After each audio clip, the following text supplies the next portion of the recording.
Hi there, everybody. I'm Theresa Badurek, and I'm the Urban Horticulture Extension Agent here in Pinellas County. I'm going to share my screen so we can get started. Whoops.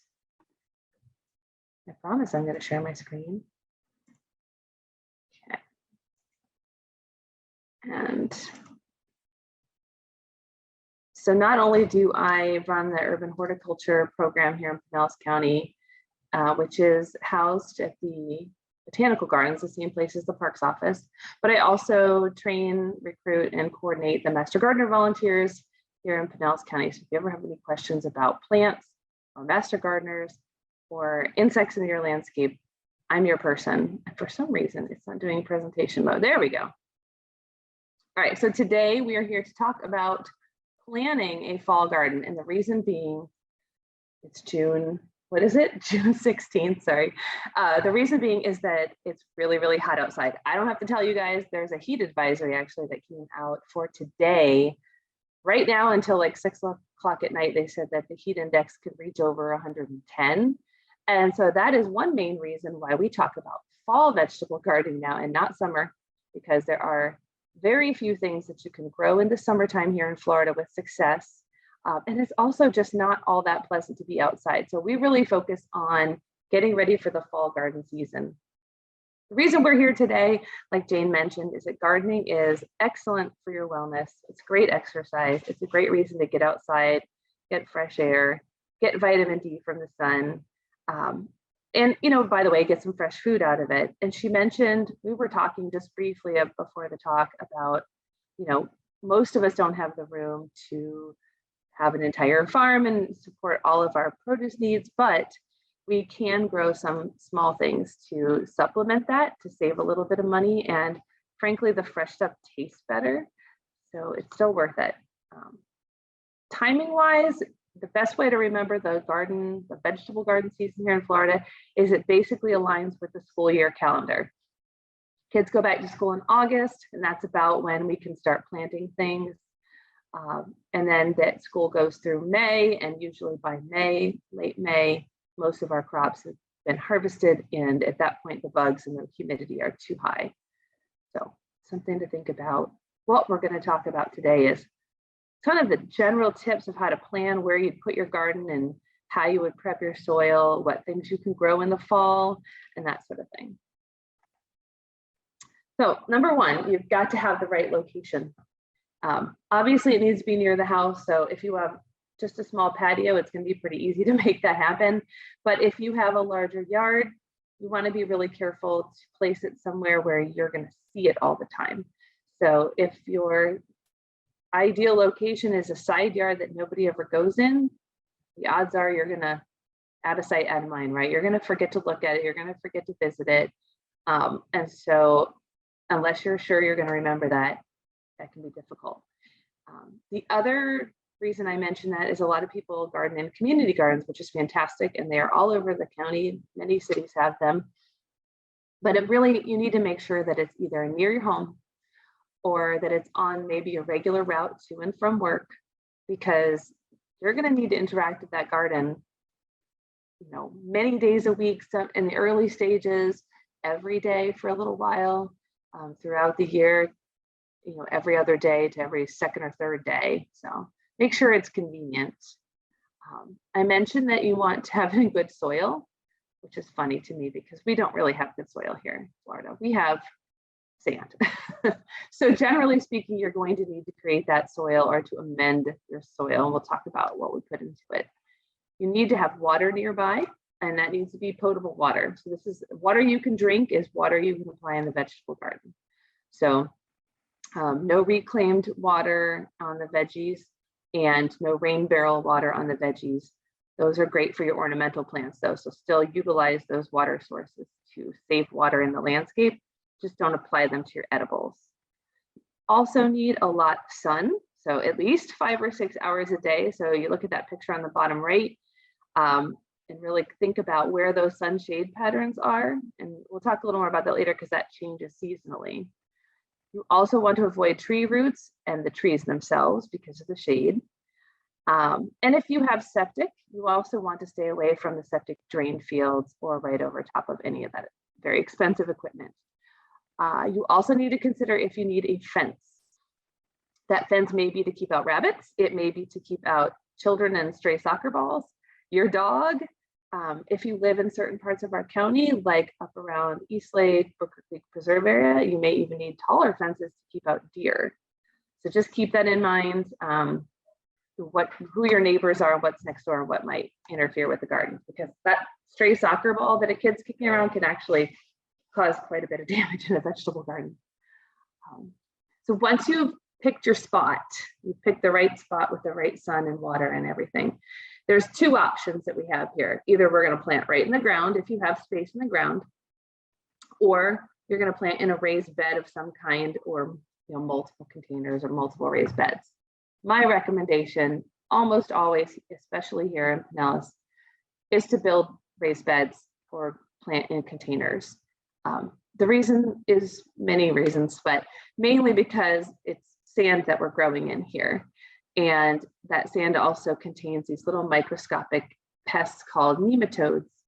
And it's just very difficult to, darn near impossible to get rid of them. So it's better just to start with clean soil that actually has some organic matter to it, not just sand. Either way, you're going to want at least maybe a month out. So if we're planting in August, you're doing this next month. It's already mid-June. This is July we're talking about. So right now is when you're looking around your house, looking at the sun patterns and thinking, where will I put this? And starting in July, you're going to start placing the beds, doing a little construction, or looking around and clearing the ground. So if you're going to plant in the ground, you need to get everything clear. Like all the weeds need to come up. All the weeds need to come up, which is challenging. And then you're also going to want to till that soil and add in things like compost and manures down to at least about a foot, because the real root space you're looking for with vegetable gardens are going to go about a foot deep. And after you till all that stuff into the soil, you're going to want to collect and do a pH test. And I should have had that. I can share that with you guys at the end. If somebody could remind me to share the soil test link, because that's something you can download. Because pH will determine your success. That's the other reason that I didn't mention why we don't like to plant in the ground here, is many of us have very, very alkaline or very high soil pH. It's a natural occurrence, especially in coastal soils, and sometimes like 7.5 to 8.5. And the vegetable garden really is best around 5.8 to 6.5. So slightly acidic, if anything.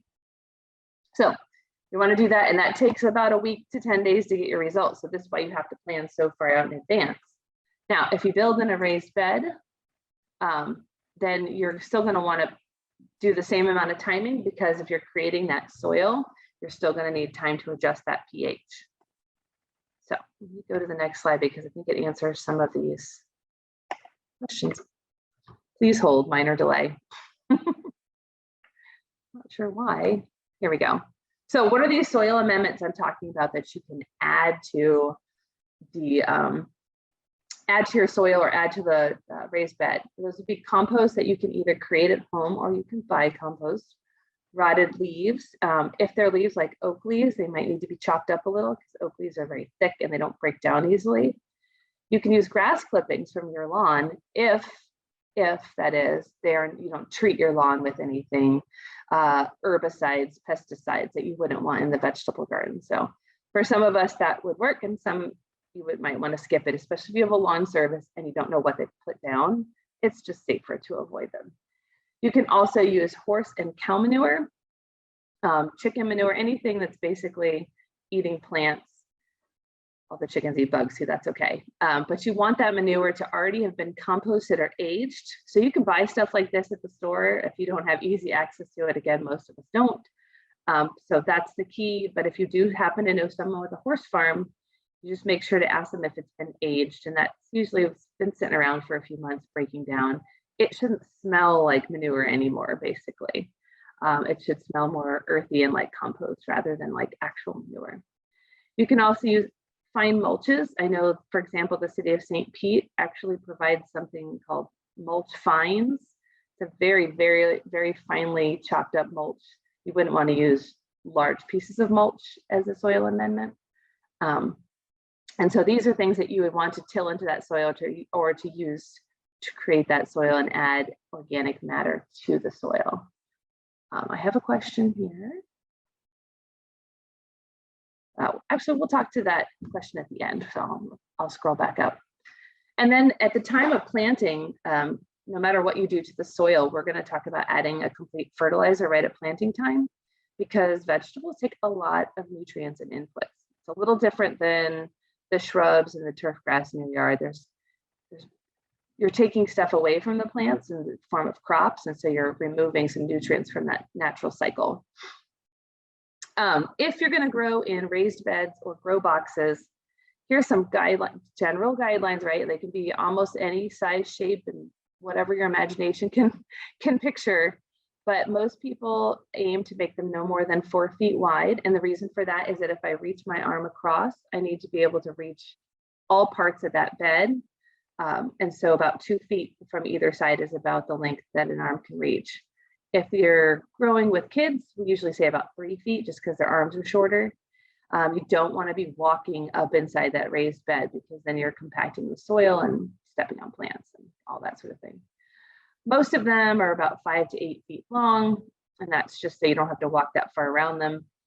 They do need to be at least 12 inches high, or 12 inch of soil depth or more. And you watch for this if you're going to buy a kit, because a lot of those garden bed kits do not provide a 12-inch depth. Some of them are as shallow as 6 inches. The 6-inch ones, if they can be stacked, I've done that before. You can buy 2 kits and make a proper depth. But that's just something to look for, is that it's deep enough.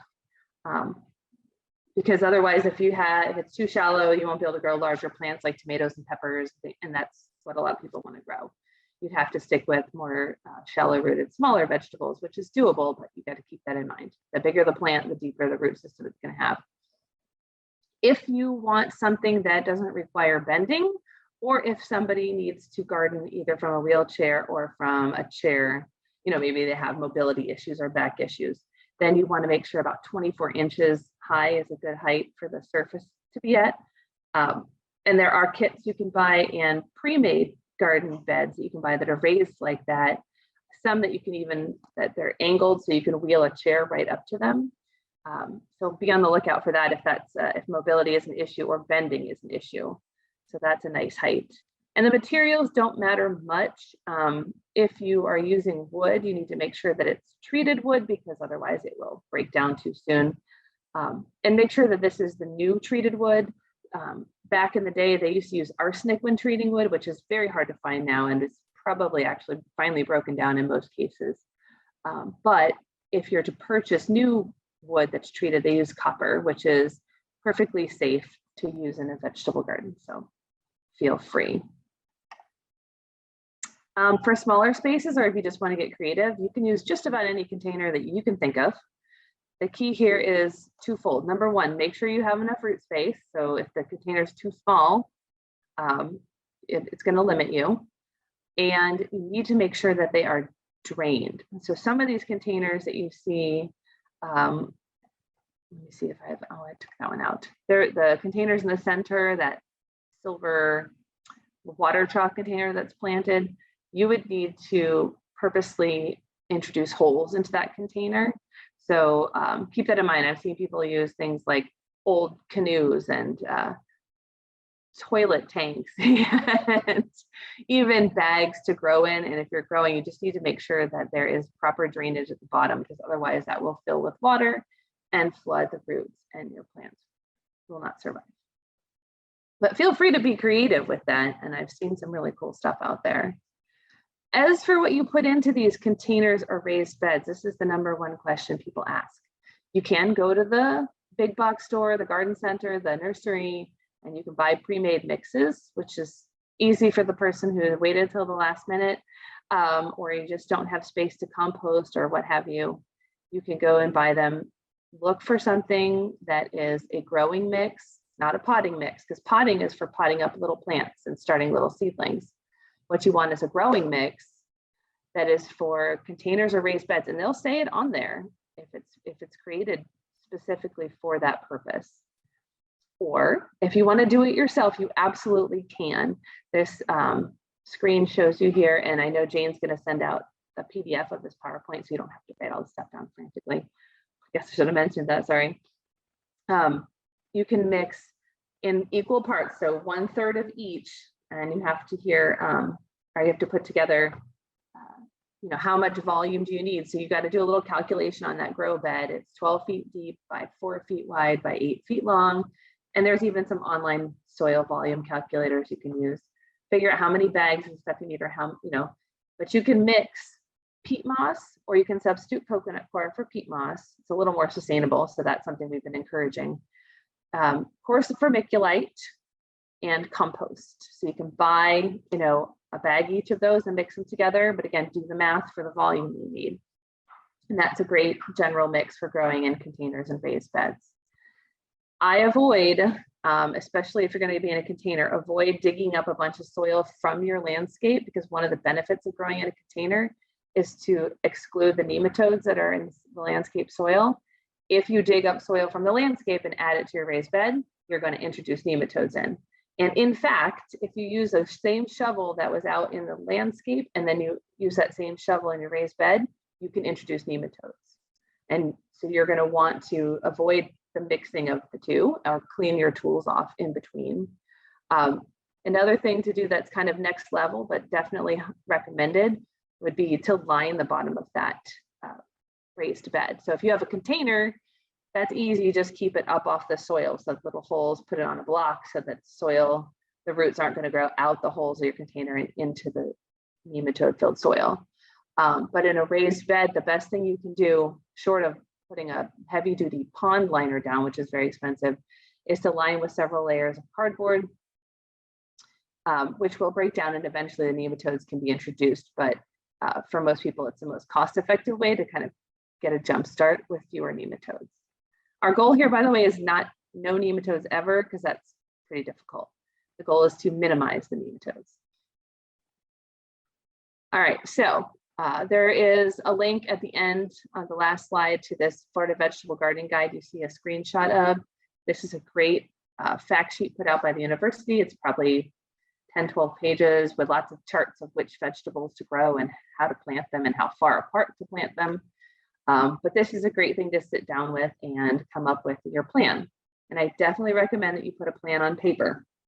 So this does not need to be pretty. It could be a rectangle with little squares drawn on it. And I'd say I'm putting beans here, peppers here, tomatoes here, and just come up with an idea. It's just a good way to be sure that you're leaving space for everything and you're growing enough of what you want. The other thing you want to be mindful of is that in the winter, which is a large part of our growing season, y'all know how much earlier the sun sets. Well, the sun is also much lower in that southern sky. And so what happens is the trees cast longer shadows to the north in the winter. So this is something you need to look at. If you are going to put your vegetable garden on the north side of the house, the north side of a tall building, the north side of a tree, what is that sun shade like in the winter? Because that's when you're growing. It may be sunny and bright right now, and it may be very different in the winter time. That's the other nice thing about containers. You can move them if you're wrong. It's happened to me. When you move someplace, you don't always know what the sun is like in the winter. You move there in the summer. So that's really nice. And then a way to avoid shading, having one crop in your garden shade the others, is to keep your tallest crops to the north.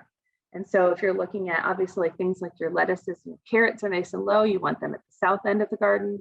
And then as you go to the north end of the garden, you think about putting things that are taller, like tomatoes and pepper plants and things like that, so that one does not shade the other. So some ways to put those together and to group those would be, it's mostly important if you're doing crop rotation. So the bigger the garden, the more important this is. Crop rotation in a tiny little container is very difficult because it's just such a small space. You might even just change out the entire container's crop. But you want to group them by their plant families, and that vegetable garden guide I just showed you on the last page, in which you have a link at the end, it actually tells you what plant families each of them are in. So you don't have to be a botanist to know this stuff. And that way, some pests and diseases target certain plant families. And so if you have a terrible disease on your tomatoes one year, if you rotate out to a different plant family, you're going to have less disease pressure and less of that same pest. And so that's what we talk about crop rotation. And these tips are just for how do I arrange the garden besides shade and everything, how else can I arrange stuff? Some other big important tips besides crop rotation and planting by family would also be to put things that take the same amount of time kind of together. So anything that has a really long season and takes 3 or 4 months to grow, to group those together. That way you're not harvesting and pulling out the roots of the shorter season crops in between the longer ones and potentially trampling and disturbing the roots. These are just strategies. And you'll play with this. This is why it's good to have a drawing too, because you can play with this on paper and you say, oh no, I have to do this, but then I wanted to put my tomatoes right next to this, and then I would be stepping on this and ripping this out. You can take your eraser out and start over again. So just things to think about. If you're growing herbs, which is wonderful and a great way to get a lot of impact out of a small space, by the way, because even though you don't make a lot of produce necessarily, you add a lot of good flavor to your food easily. If you're growing a lot of herbs, many of our herbs down here are perennials, meaning they grow growing season after growing season, versus most of our vegetables that are annuals, which we pull out after one season. Group those long perennial or long season herbs together in one area so you're not disturbing those when you rotate and pull out the vegetables. I see a question I can answer here. Karen mentions they had a load of topsoil delivered. Can they use that for planting veggies? I would proceed with caution, shall we say. Topsoil means almost nothing. It could have been anywhere. It could have been from the bottom of a pond that was excavated. It could have been sandy soil from a beach. I would have it tested first to see what the pH level is for sure, but I can also assume that it's full of nematodes. Yeah. So again, it's proceed with caution. I would consider it the same as just in-ground soil. And I assume it's going to need soil pH testing and lots of soil amendments added. All right, so now you've got your plant, you got your spot, right? You have a plan for how you're going to lay it out. Okay, I'm assuming you haven't done this yet, of course. But in the coming weeks, when it's too hot to go outside and you want to sit in the AC and dream about your fall garden. So the next thing, or one of the next things you're going to want to think about is, am I planting from seed or am I planting from transplant? And so a lot of this has to do with timing. And when you guys are done with this and you go look at that veggie garden guide that I will have the link for at the end, it tells you the timing from whether you plant from seed or whether you buy transplants at the garden center. So a lot of that's going to depend. Did you plant early enough? Do you have time to get it in while that window of planting is available? And also budget, because a pack of seeds is anywhere from $1.99 to $3.99 with many, many seeds inside, right? That's pretty budget friendly, to starter plants, which can be anywhere from a couple bucks per plant to $10 per plant, or even more sometimes. So timing and budget, and I'm just going to lay out how you do each of them, but when you guys are coming up with your plan, you'll have to decide what's best for you at that time. Also, some of it will have to do with what's available to you at the store or online when you go to do this. As you guys, I'm sure, are well aware, it seems like supplies of everything are difficult to come by, shall we say? And so that might be part of your planning process. Come up with a plan, check what's available, amend that plan, and then go with the final plan.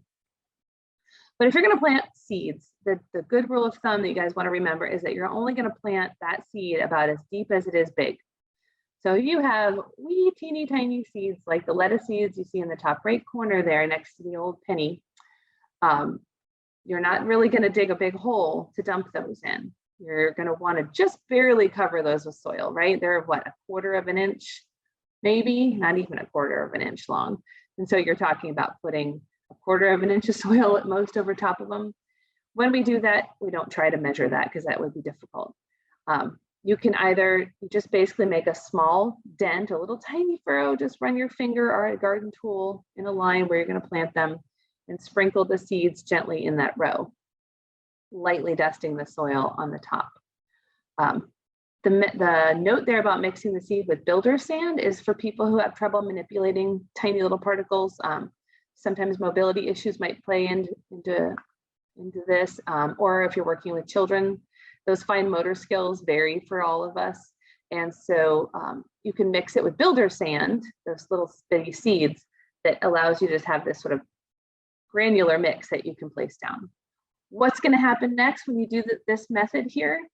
You're going to have to come back and thin, because many of those seeds are all in a line, and many of those seeds are going to come up too close together. And don't be afraid of this. Don't be shy about this. You will have a better crop, but you're going to want to go back later and thin those plants out to the proper spacing, because you'll have 3 or 4 of them sometimes growing real close to each other. And so that would be too much competition for space and light and water and nutrients. We want to thin those out. If the seed is larger, like a bean seed, picture a green bean seed, or even like a lima bean seed that's very big, then you make a hole or a trench in the soil that's about the same depth as the seed, so you can cover it with about that much soil. And that's it. For some reason, this thing is very slow sometimes in changing slides. Okay, you can also grow your own transplants from seeds, which is nice because you can play with the timing. They're basically, you can take little containers, you can be creative, like you see here with the half of a toilet paper tube as starter pots. You can buy starter pots online that you can reuse if you're going to do this year after year. And you're going to keep these, this is where the potting soil comes into play. If you're going to do this, you can start these in potting soil. And it's going to take about 6 weeks to go from seed to that top left corner, the little transplant size plants you see. It's about 6 weeks. And so a lot of people like to do this in July. They get antsy and they get like excited to start the vegetable garden. They want to get a jump start. So a lot of people start these in July, and this goes in a protected area. So not out in the bright sun. This is an area where there is bright but indirect light, like a covered patio, for example, or a carport. That's also good because the heavy rains of summer, if you can imagine, beating down on those little pots would just wash all the soil and seeds up. So you want to start these in a protected area. That list of plants you see on the right is just plants that transplant easily and well. Some do better than others. So these are some examples of popular plants that you can start from seed and transplant yourself. And you can even start seeds at different times, like start a bunch of seeds at 1 week and then wait 2 weeks later and start another one. And the benefit to this, we call this succession planting, is that not everything will be ripe at the same time. So I can imagine you'd rather have peppers and tomatoes and cucumbers or whatever it is you're growing. You know, you don't want 10 pounds of them all at once. You might want a pound of them 1 week and another pound the next week. And so spacing that timing of starting the seeds, this is a cool way to do that, so that you have crops again and again within that time period instead of all at once. Because there's, you know, only so much you can do with 10 pounds of tomatoes, unless you like to can and freeze, which we won't have time to cover. If you do that, you want to handle these very gently when they're ready to transplant. If you can, push up in the bottom of the container. If you can't, squeeze the size of the container so you can gently slide it out. You want to disturb that little bitty root ball there as little as possible. The small roots that you see are just a fraction of, there's tiny little hair-like roots you can't even see. And every time you touch it and move it, you disturb those, and they take up a ton of water. So to keep your transplant healthy, don't disturb that root ball. Then you're going to dig a little hole that's like a little bit wider, but no deeper. We do not want to plant these any deeper than they were started. So keep it at the same depth and fill it in very gently, pressing the soil. Don't smush it, but make sure there's no air pockets. You're just pressing the soil and water as you go, because watering as you plant will help to fill in those air pockets. Air pockets mean spaces where roots dry out. That's bad. People always ask this because they've heard that you can plant peppers and tomatoes deeper. So if you have like long leggy tomato starts or transplants, tomatoes and peppers are the exception. You can plant those a little bit deeper and they will survive that. But for the most part, you keep your plants at the same depth, because if you bury the root ball, you will smother the root ball. Check my timing here. How are we doing on time? Okay, we're doing good. Okay, so you planted your plants. We can assume maybe you've planted transplants into the garden, and then water. Water is an issue. So the funny thing is we have tons of water in the summer, really too much. And that's one reason why we can't really grow the vegetable garden. Too humid, too much water all at once, right? Like deluges, you guys know what it's like where you get 6 inches in a day. But what happens when it comes to fall, when it's the vegetable gardening season, is oftentimes fall and spring are a bit drier for us. And so that's something we really need to watch. The vegetable garden does need regular water. It doesn't need a ton of water, but you need to be paying attention and needs regular water. So when you have a brand new garden, brand new seeds, you're going to want to water in the morning because morning's always better, like early morning hours, as early as you can, every day, at least for that first week. And then you're going to start to see a lot of things germinate or sprout. Once the seeds have sprouted, usually by that second week, but that could be different for different crops. Some crops take 2 weeks to germinate. That second week, normally you have most of your seeds sprouted, you can move to every other day. And as the plants get a little bit bigger, then you can move to the every third day, eventually tapering off to about once a week. Now, if you're going in smaller containers, the smaller the container, the faster it's going to dry out. So this rule applies to the ground or large raised beds that have enough soil space. But the smaller containers, you're going to have to check every day. And I got to tell you, if you have a container, small container in a hot patio surrounded by concrete and it's hot and dry, it may need more than once a day watering. So that you have to keep an eye on. The other solution are those self-watering containers that have a little reservoir in the bottom. Those can work great, but you have to make sure that reservoir stays full, and you have to make sure that the soil at the top stays moist until the plants grow roots, because the roots are what reaches that reservoir and keeps that soil volume moist. The best irrigation, if you're talking a long-term setup, or especially a larger in bed or in-ground or containerized type of bed, would be if you could install drip irrigation. You can buy little drip kits, anywhere from 50 to 100 bucks for a raised bed at the big box stores, and you can make them yourself too. There's all kinds of YouTube videos that are easy. It involves punching little drip emitters, and it's kind of like Legos with tubes. But you can actually do that, and that is best because where you want the water is at the roots. You don't want the water on the leaves because we encourage fungal disease and bacterial problems then. The watering at the roots is easier. And once your plants get big and tall and very leafy in the garden, if you're watering with a hose or a watering can, it's actually more difficult just to reach the roots without getting the leaves wet.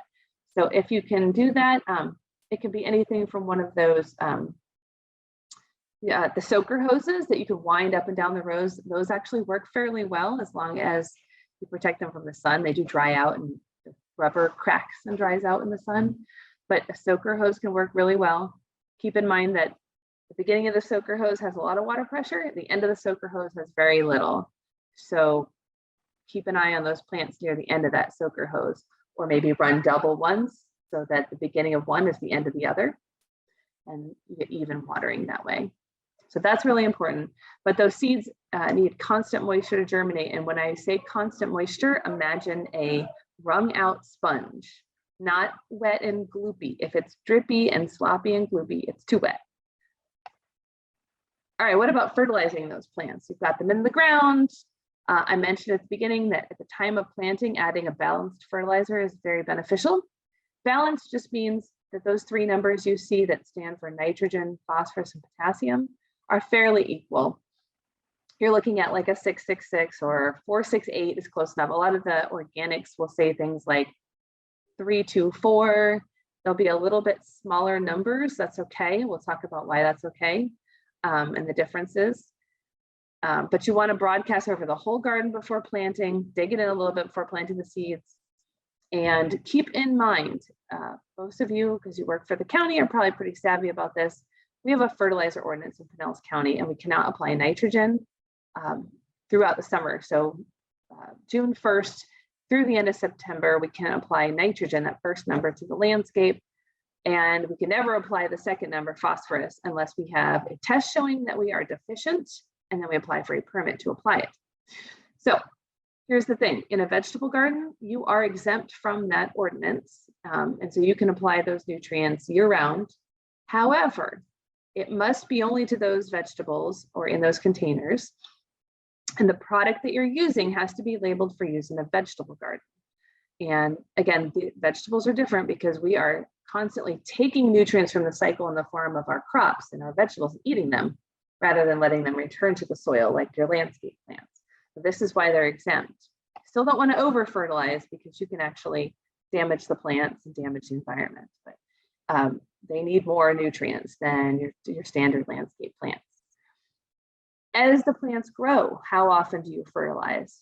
So generally speaking, it's about every 3 weeks-ish. You know, you're going to watch your plants, but basically when they get to be about 6 inches tall, it's time to apply some more fertilizer. And we call this, we have a method that we like to call side dressing, which is just taking a band on one side of the row. So pick, okay, I'm going to go out, I'm going to do a band to the right of each row. So, and then I band the fertilizer. I'm going to read the fertilizer bag and it's going to tell me how much to apply per how many square feet. Again, sorry, there's some math involved. Some people don't like it when I bring that up, but it's minor, it's simple math. And then you apply that on one side. And remember what you did. If you applied to the right side of the rows, when you're standing facing, you know, the shed or whatever, then 3 weeks later, when you do it, now you're going to do on the left side. And that, see, remember that drawing I had you make earlier? Now here's where you can make great notes for the season so you don't forget. This is great because then you're going to make sure you're not applying it to the exact same roots too heavily. But basically we're looking at every 3 weeks or so. And so for a lot of our crops, 6 to 8 weeks might be the whole season. And so that might mean just once or twice that we're fertilizing. Some of the longer season crops, a great example is carrots. They might take up to 4 months to mature. And so you might be looking at several more applications of that. Whatever you do, always read the label and do as the label instructs in terms of volume per square foot and frequency. If it has a very different frequency, keep in mind that this 3 weeks I'm mentioning is a general rule. And so if it says specifically something else, to follow that. And I have a question about this. This person who asked questions already used the soil to plant veggies and has got best results ever. It's great. I did it with a Miracle Grow bag of planting mix for veggies. Do I need to be worried that you've poisoned them? No, I don't think so at all. I would, because I have no idea what the mix was, I would assume it's safe. But if you have the bag, or you can refer to, like, you can look it up again online and look at the manufacturer's label. The only thing we ever worry about is if anything was a weed and feed product. Those we don't ever recommend because the feed part's great, that's the fertilizer. The weed part implies an herbicide, which would kill weeds. If it had that, I don't think you would have had good results. So I think you're probably safe. But since I don't have the label in front of me, I can't be 100% sure, but I have no reason to believe that they've been poisoned. So you should not be concerned. It doesn't sound like there's anything to be worried about. All right, organic fertilizer. So that's a big question. People always ask, is organic better? Do I have to use organic? It's up to you. Some people feel very strongly for environmental reasons, personal reasons, that organic is the way they're going to go. Organic is better in a couple of ways. Number one, they release nutrients more slowly. And so there's less chance that you're going to burn your plants if you over apply, for example. And there's not no chance. You can still overdo it with organics, but there's less of a chance. There's less of a chance they're going to pollute the water, with runoff, just because there's lower nutrients and they release them more slowly. And they're also made usually from some recycled process from plant or animal resources, compost. And so, there's that built-in environmental benefit. But what's great about it is, okay, here's what's not great. They're more expensive. That's what's not great. But the good side of that is that they do release those nutrients over a longer period of time more naturally. And so you're getting more bang for your buck, so to speak. I think in the end, you're going to probably end up spending about the same amount. The synthetic fertilizers are generally cheaper, but they don't last as long. The organic are generally more expensive, but they generally last longer. And so really, it's almost always comes down to a personal preference. And frankly, these days, what's available. And that's just the fact that sometimes things are hard to find. Okay, so you've planned all this stuff out. Y'all are going to be busy in the next couple of weeks planning. You're going to be busy digging and building and composting in July, right? Hopefully the weather will hold out so you can get all that stuff ready. But then what? What are you planting, right? So here are the next two slides are what of the common vegetables, the popular ones, what can you grow in the fall? And these are for an August, September planting, what you see here. Lots of beans, onions, broccoli, peppers, tomatoes, eggplant, celery, collard, stuff like that. Some of these things can be started in July if you're going to start from seed as transplants. Don't put them out in the garden, they're not ready yet, it's too hot. But if you're going to start those transplants on that carport or on that patio, these things are, most of these you can start in July as seeds, then transplant them later. Oh, the other good thing I forgot to tell you by starting seeds like that is if you have poor germination, like maybe use an old bag of seeds and only half of them grew, now you can only transplant like the best, healthiest ones into the garden. And so that's kind of nice too. There's some more things I have here listed for the October, November planting time frame. And now we're going to start getting into those plants that like it when it's a little bit cooler. Things like your beets, Brussels sprouts, spinach, radishes, strawberries we can plant in October. And strawberries here are generally planted as an annual, and so they can be a little more expensive to grow, but they're fun. They don't do as well from seed, so you generally have to get transplants for strawberries. Plant them out in October, harvest January, February, and then you pull the plants. So again, a little more expensive because when you're buying plants versus seeds, it costs more money. All right, so what about our resources? What is out there to help you besides me, which I'm always here to help you, and our program assistants and everyone? There's a couple of things, that fuzzy picture, which I blew up too big and it got fuzzy. Vegetable Gardening in Florida book that can be found online for about 17 bucks. It's a great comprehensive book. You can also find it for $0 at most of our local libraries if it's not too busy and popular. I think most of them have it, at least that I've been to. There is also an app, and these links, this will all be sent to you again afterwards. Jane's going to send you a PDF of all these, so you'll have these links, but that top one that says online is actually like an online app. They used to have it for the phone, and they don't have it for the phones anymore. I don't know why, but you can just pull it up on your computer and you can put in your zip code and it will tell you what you can grow right now, which is great. It'll tell you what you plant right now from seed, from transplant, how far apart. You can see it. You probably can't see it, it's really tiny, but it talks about planting dates. If you put your zip code in, it'll tell you by your zip code, how many plants to plant for every 10 feet, how many days to harvest, whether you plant from seed or transplant, all kinds of good info. It also tells you recommended varieties that are more successful here in Florida. And I will tell you, this is important.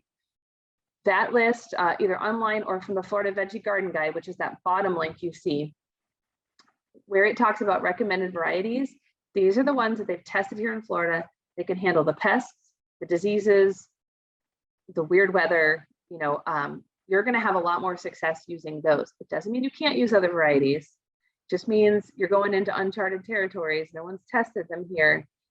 Even though they say they might grow here, they may not have as much success, or they might be susceptible to a disease that's a problem here. So really use those resources to pick the right varieties. And this is why we plan early. Because if you show up at the big box store and you see the seeds they have, they're usually not the recommended varieties for here. I'm just going to be honest with you. There are some, but you're going to have a lot more success either at smaller local nurseries or online. There's a lot of seed stores and catalogs that are available online. And if you look and plan now, you'll have the seeds in plenty of time for planting. But if you wait till August, then you might have a little bit of a challenge. So that's why we're talking about it now in June. Trying to get to that next slide. I tell you what, here are some other resources. These are invaluable for you guys because you can call us, you can email us, you can even come by the help desk. Unfortunately, we're closed at lunch right now, and we're closed on all the same holidays that you guys are closed on, but you can come by with bugs from the garden or a sick plant or pictures of stuff, you can email us and we can help you the whole way through, even including planning this stuff. And I had a reminder for soil testing. So while you think of your questions, I'm going to go grab the soil test link so that you guys will know where to send your soil test to. They go right to Gainesville, right to the University of Florida, right to the mothership, as I like to say.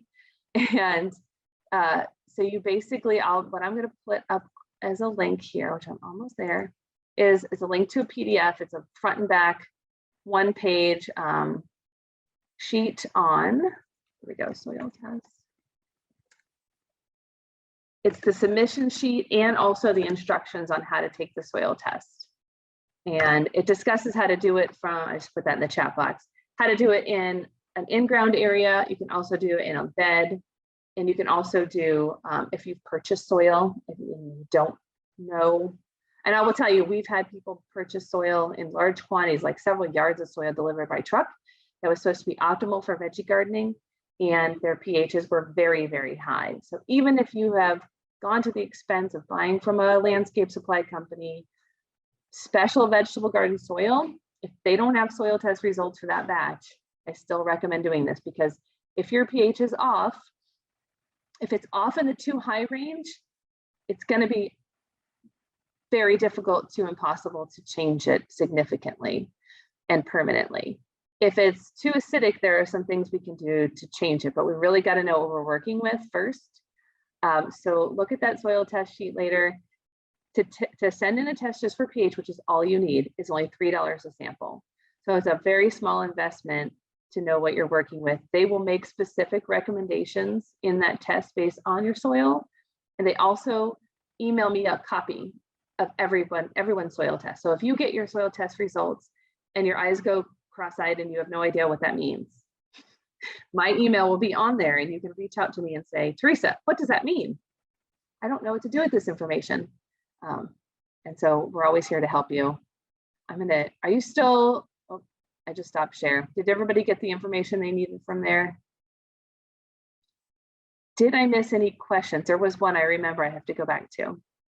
In the meantime, if you have any other questions, please put them in the chat box. Well, I go back. There was a specific question. Here it is. I understand oleander is toxic. This is from Lisa. And of course, she didn't know that when she planted them 20 years ago. Most people don't know it still. Is the soil toxic after you dig them out? We'd like to plant some banana trees there. So oleander, the toxicity is in the plant parts, and it is something that you would need to ingest in order for that to be a problem. So as long as you're not going to ingest any of those plant parts, it would be safe to plant bananas there.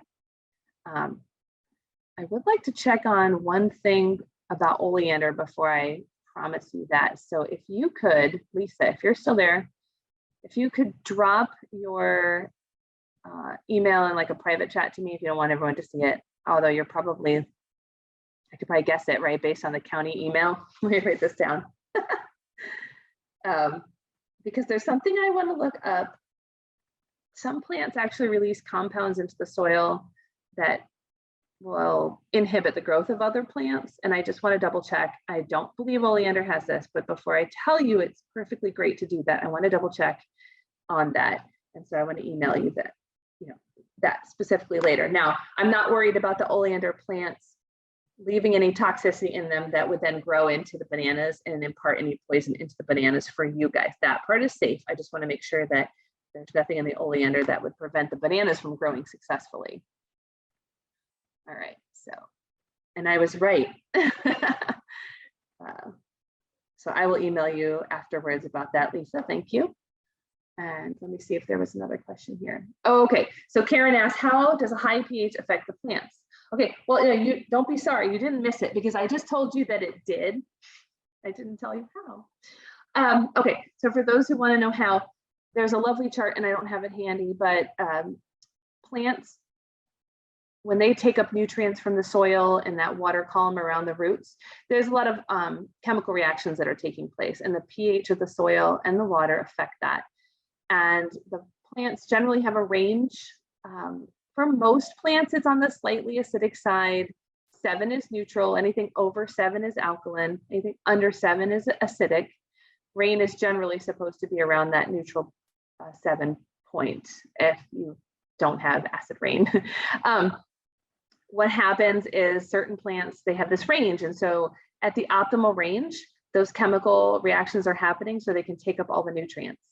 Once you go below or above that optimum range, you can fertilize till the cows come home and the plants can't take up those nutrients. So you can fertilize and fertilize and fertilize. If you have a pH of 8.5, the plants can't access those nutrients. And so what you end up with is very, very nutrient deficient plants that don't produce, they don't flower and fruit like they should. And sometimes they'll outright wilt and die because they can't access those nutrients. So that's why pH really matters. And the reason why high pH is even more problematic is if it's very high, over 7.5 for sure, there's almost nothing we can do to bring it down in a permanent sense. So we can add sulfur, and that can lower the pH in a temporary way. But if you have a really high pH, like coastal soil, you live near the beach, it's full of sand and little bits of seashell and limestone, and it's very high pH, which is very common. Even if you were to add a lot of organic matter and add sulfur all the time, it's never going to lower the pH in a long-term way. So that's an added expense and trouble and time. And so your follow-up question was, so that can vary for different veggies. It does, but not wildly. So our veggies are generally, our vegetable crops like it between 5.8 and about 6.5. So that's on the slightly acidic side.